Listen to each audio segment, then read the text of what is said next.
Nii, aga tervis kõigile tuttavad, kes mul käivad kõnelemas, ütlevad, kõige raskem aeg on alati peale lõunat rääkida, et see on kõige raskem inimeste tähelepanu saada. Aga meil on circa 45 minutit, et ma arvan, et me katame ilusti ära selle sama teema, et kuidas andmeid avalikustada. Olen siis Kristjan Lemsalu Riiast ja minuga oleks pidanud olema ka Sofia MKM-ist, kes tegelikult tegeleb inimeste koolitamisega. Aga olude sunnil peate täna minuga leppima. Et esimeses päeva pooles ma rääkisin teile, üritasin vähemalt kiirelt teha ülevaate, et mis on avaandmeid, mis seisus me Eestis oleme, kuhu suunas me liigume ja miks võiks sellega tegeleda.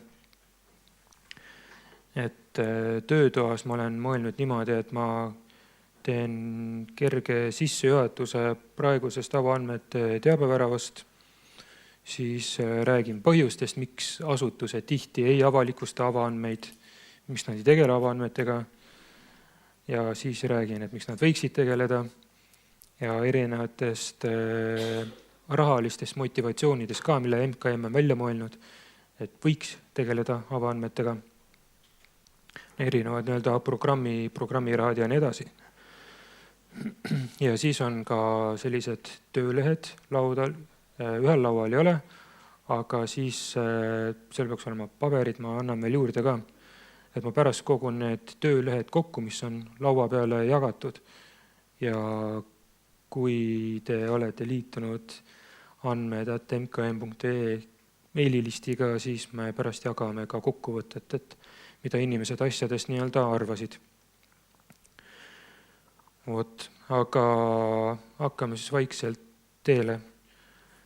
Et väga lihtne, et mis asi on siis avaandmed, täpselt seesama, nagu see sõna ütleb, et need on avatud, need on vabalt kõigile kättesaadavaks tehtud, eelistatult tasuta, kuigi litsentsi alusel saab määrata tasu ja loomulikult on need võimalikult suure taaskasutamisõigustega. Et avaandmete portaalis, kui andmestikke lisatakse, siis tihti kas näpuka tõttu või erinevatel põhjustel määratakse liiga ranged litsentsid, ehk siis neid avaandmetega ei ole midagi nagu peale hakata, kui on määratud, et neid võib, põhimõtteliselt neidegi ei tohi nagu midagi teha, ehk siis sa ei tohi neid edasi töödelda ja nii edasi.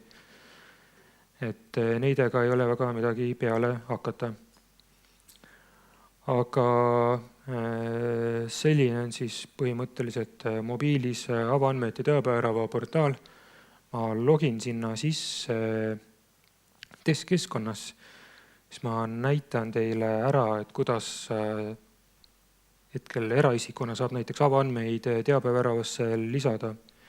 See protsess käib nii-öelda live-keskkonnas, otsekeskkonnas täpselt samamoodi, aga ma ei hakka praegu seda nii-öelda live-keskkonda muutma. Et üks moment. Nii, kuna see testkeskkond, siis need andmestike arvud on vähe teised kui live-keskkonnas. Kui ei ole avaandmete portaali kasutanud, siis tegelikult see on väga lihtne, et logida siis Smart ID või erinevate muude identifitseerimisvahenditega. Mina olen testkasutajaga. Kohe ta laeb mind sisse. Et mis me oleme selle avaandmete portaaliga teostamas, on see, et me toome siia riha osad andmestikud üle.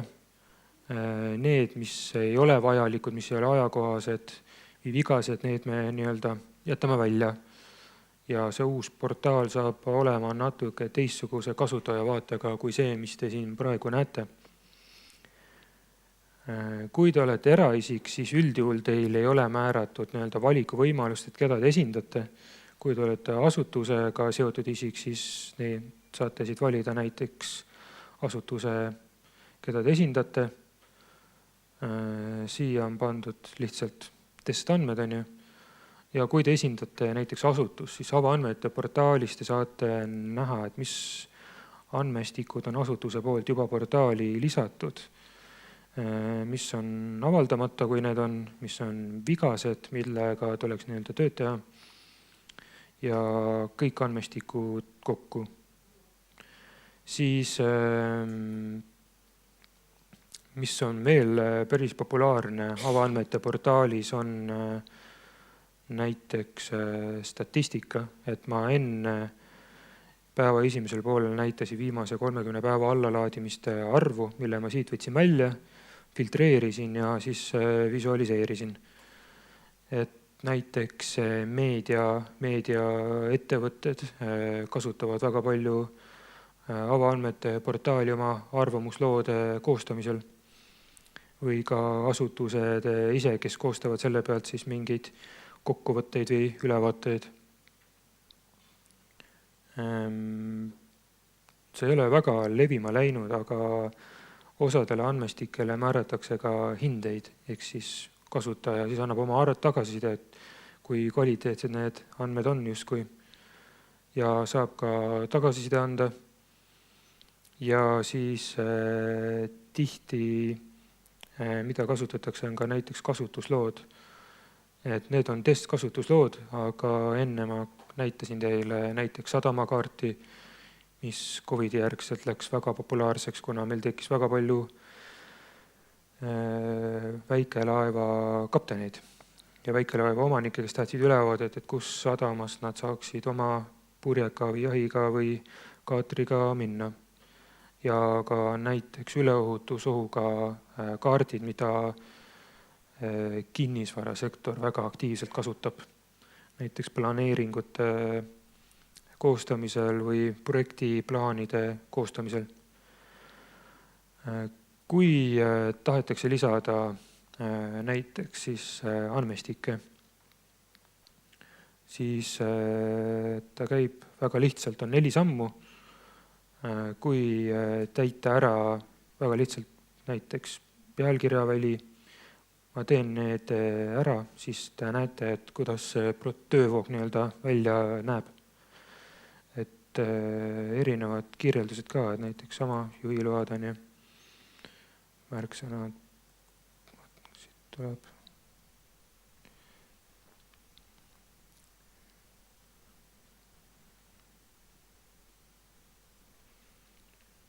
Ajaline kaetus ka, et näiteks mis ajani te tahate neid andmeid jagada, uuenemissagedus ka, et näiteks ütleme, et igal päeval need andmed käiakse nii-öelda uuesti üle valideerimas, siis veebilehte ma ei pane. Koostamise eesmärgiks panen näiteks uuringu, et väga tihti teadusasutused või uuringuasutused võtavad avaandmeid aluseks näiteks oma küsimuste koostamisel ja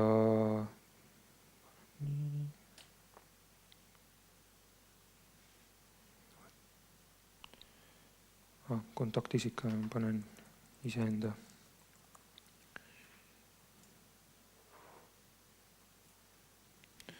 Okei. Ma tegin selle eile läbi, siis ma panen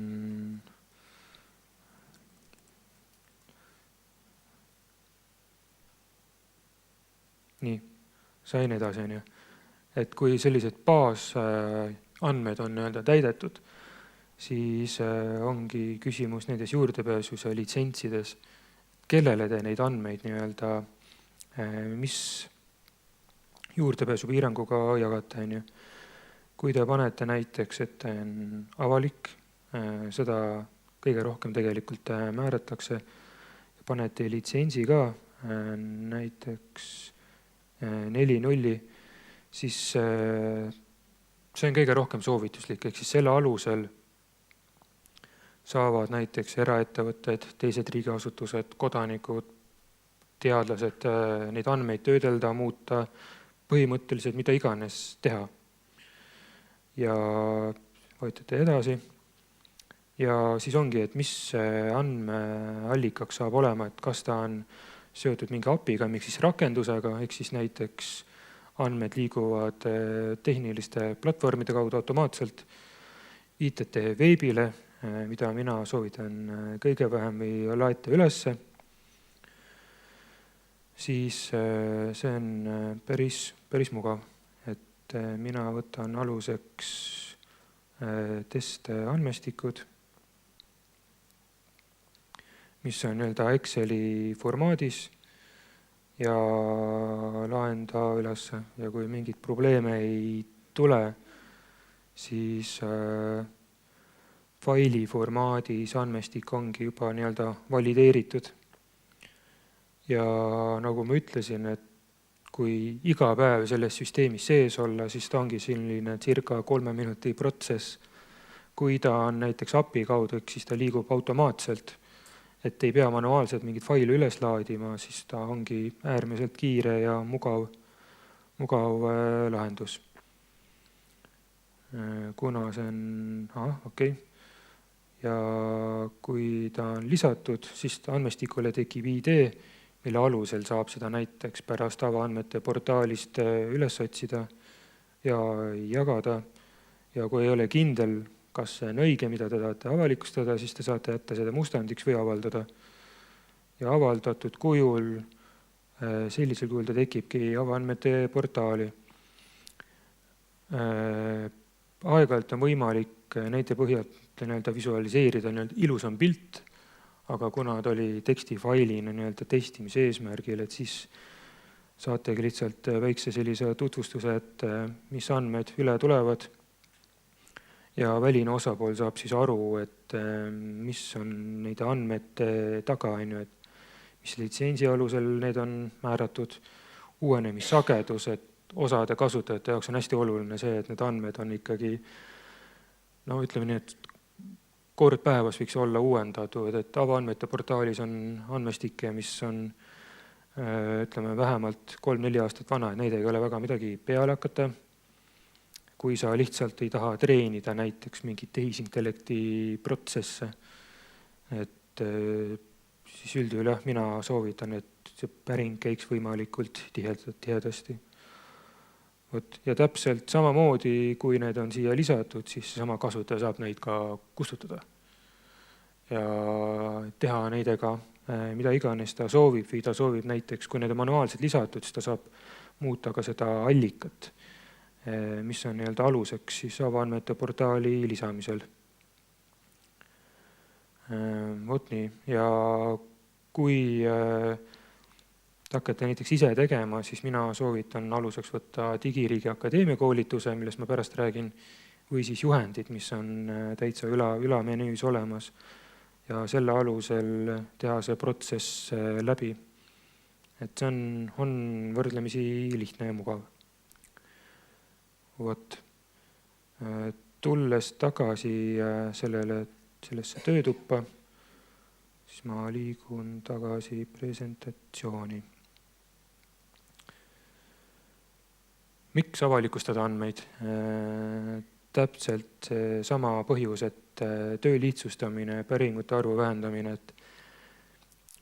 Peale mind rääkis Kybernetica esindaja, ehk siis kui ta tahab mingeid andmeid saada, siis neid andmeid küsimine võtab nii tohutult palju aega. Et kui sul on näiteks oled huvitatud osapool, sul oleks vaja kohe neid andmeid või ma ei tea, paari päeva jooksul, siis sa lähed avaandmete portaali, sa näed, mis litsentsi alusel nad sinna laetud ja sa saadki koheselt põhimõtteliselt hakata neid kasutama. Siis üks oluline osa on veel see, et riigi läbipaistvuse tagamine. Et riik ei peaks hoidma andmeid nagu enda teada. Loomulikult andmetel ja andmetel on nagu vahe ka, et päris tundlikud või mingi templiga andmeid loomulikult ei jagata, aga väga palju on olemas infod, mida on võimalik ära kasutada. Ja kui ma rääkisin päeva esimeses pooles sellest, et avaandmete põhjal tuuakse teenuseid, siis see sama investeering majandusse. Et ka Eesti põhjal on tehtud uuringuid ja iga aasta tuleb neid ettevõtteid kümnetes juurde, kes kasutavad oma protsesside teenuste arendamisel avaandmeid ära. Ja eriti kvaliteetsed on KOV-ide avaandmed. Siis, ja mis on veel oluline, on loomulikult uuringud ja innovatsioon. et ülikoolid tunnevad aina rohkem huvi Eesti avaandmete vastu. Nad ise töötlevad neid, nad teevad päris palju teadustöid avaandmetest. Kui ma ei eksi, siis avaandmete foorumil ka ju hõigati välja teadustööde tegijad, kes said siis preemia. Ehk siis ka üliõpilased tunnevad aina rohkem huvi avaandmete vastu, ehk siis kuidas avaandmeid Eestis kasutatakse, Euroopa Liidus, USA-s või kas või Aasias. Et ma ütleks, et ta olulisus tõuseb. Ja kui me vaatame näiteks mingeid häid näiteid, siis sama Waze, mille omanik on Google, et Waze kogub näiteks väga palju avaandmeid ja Waze ka jagab neid avaandmeid vastu.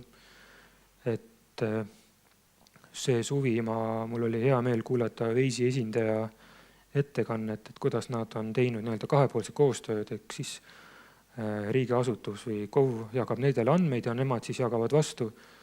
Ja näiteks kui Waze on kogunud kokku andmed, mille alusel näiteks tekivad ummikud või kuhu ummikud tekivad, siis on Kesk-Euroopas linnasid, kes on näiteks muutnud ümber oma transpordi liikumise näiteks suunad.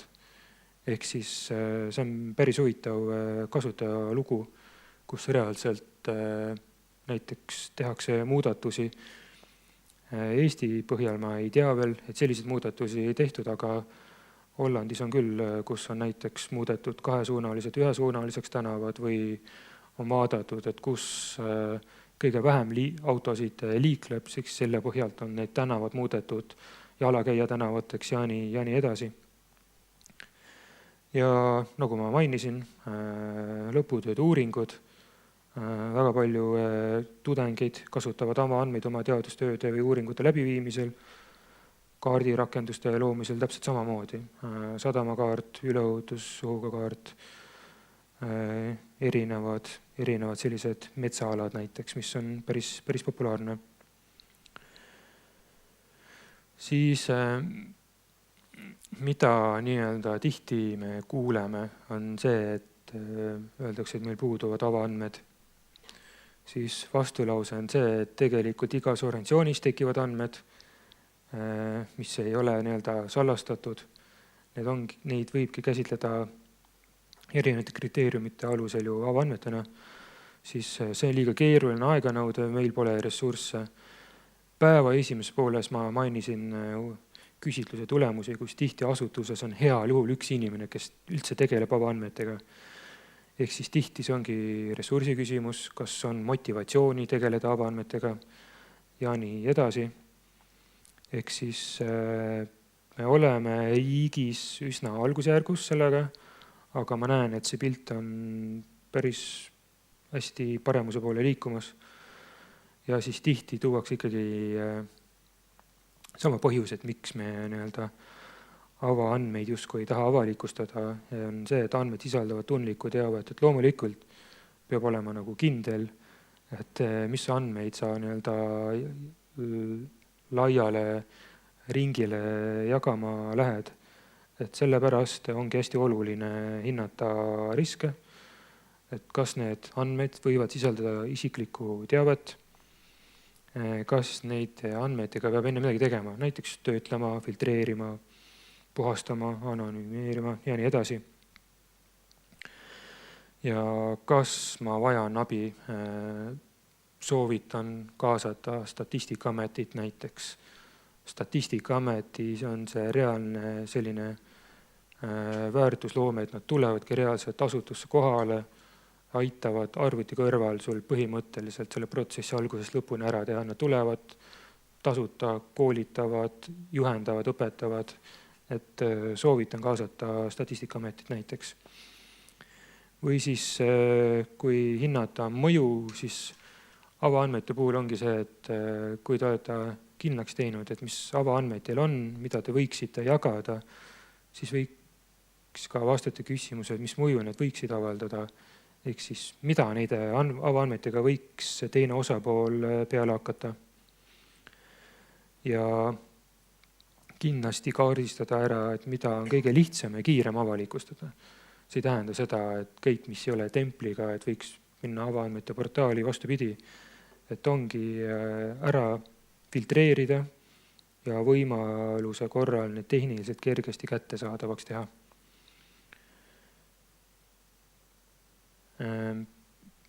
Mis on hästi oluline? Ma ütleks, et ülisuur väärtus on viimastel aastatel olnud Digiriigi Akadeemia. Soovitan külastada. Seal on tasuta koolitused, inimesed näoga kirjeldavad erinevaid teemasid. On need siis avaandmed, on need mingid muud tehnilised koolitused, need on kõik tasuta kättesaadavad. Sinna portaali saab ligi ID-kaardi, Smart-ID-ga ja nii edasi. Soovitan külastada. Neid koolitusi järjest uuendatakse ka ja tihti me Riias näiteks suuname uued töötajad Digiriigi Akadeemiasse, et nad saavad kohe selgeks meie sellised olulisemad teenused. Et kui mina juhin näiteks igapäevaselt andmete talitust, siis uued töötajad tihti teevadki selgeks seal sama portaali kaudu, mis asi, näiteks Rihake, avaandmete portaal, avaandmete avaldamise hea praktika, ehk siis baasteadmised, mis lähevad vaja näiteks oma töö tegemisel või kas või andmejälgija ja nõusoleku teenus, millest ma täna ei hakka teile rääkima. Siis on olemas YouTube, päris huvitavad koolitused, üritused, veebikohtumiste kokkuvõtted, soovitan ka külastada. Ja loomulikult erinevad andmehalduse juhised kratid.ee lehel. Ehk siis, kui asutus ei ole näiteks andmehaldusega veel lõpuni jõudnud, on ju, et järginud kõiki protsesse, siis tasub aluseks võtta ja nagu ikka kopeerida paremaid praktikaid. Et sellisel kujul on see kõige lihtsam. Siis mis veel, kratid.ee soovitan ka külastada, et tihti erinevad sellised olulisemad uudised või kas või näiteks mingite teadustööde reklaamimised või võimalused, kuidas avaandmeid võimalikult lihtsasti asutuses ellu viia, saab siin avalikustatud. Et soovitan seda keskkonda ka külastada, kui hakata asutuses andmehalduse või avaandmetega tegelema. Ja ministeeriumi esindaja soovis ka seda slaidi siia. Ehk siis soovitan kirjutada aadressile andmed@mkm.ee. Et kui te hakkate näiteks avaandmetega toimetama, siis nemad ongi just Eestis, ma ütleks, keskpunkt. Et ma ei tea, millises formaadis, aga nagu te kuulnud olete, et me, ehk siis MKM liigub Jummi, sinul ka Riia, ametlikult siis 1. jaanuarist. Et tulevikus siis Jummi kolleegid aitavad teid ree peale selle teemaga. Ja mis on meil see, et miks on oluline liituda andmete võrgustikuga, väga palju jagatakse infot, et kui on võimalik näiteks mingite projektirahasid taodelda. Enne ma mainisin teile seda 2 miljonit, mis tekitas suurt elevust, siis tõesti kirjutage MKM-ile ja öelge, et teil on sellised mõtted, kas on võimalik toetust küsida. Et mina soovitan ja aina rohkem asutusi seda ka teevad just selle eesmärgiga, et oma ressursid on võib-olla piiratud, aga riiklikult me ikkagi toetame avaandmete jagamist, kirjeldamist ja nii edasi. Aga mis puudutab praktilist töötuba, et MKM ja ka Riia saaks tagasiside, siis ma olengi jaganud peaaegu igale lauale töölehed. Et siin töölauas peaksid olema mingid märkmikud vist. Et kui teil on võimalik, siis võite sinna kirjutada põhimõtteliselt need vastused küsimustele, mis ma olen siia esile toonud, et mõelge, millised andmed teie organisatsioonis võiksid sobida avalikustamiseks avaandmetena. Et tihti ongi probleem selles, et ei teada, mis andmeid võiksid kuuluda avalikustamiseks. Ehk siis teie sisend lauan on oluline, ja kui te hakkate andmeid avalikustama ja vajaksite abi, siis kelle poole võiks pöörduda. Et see on nii-öelda esimene plokk ja ma annaks selle jaoks 10 minutit ja siis tuleb nii-öelda teine ülesanne, kus on ka 10 minutit ja siis ma räägin teile pärast edasi, mis saama hakkab. Vot, aga see ülesanne ongi laudkonna peale, et võite siis panna sisendi kirja. Ja kui 10 minutit on täis, siis ma lihtsalt annan märku, et see peaks olema circa 14:35 näiteks.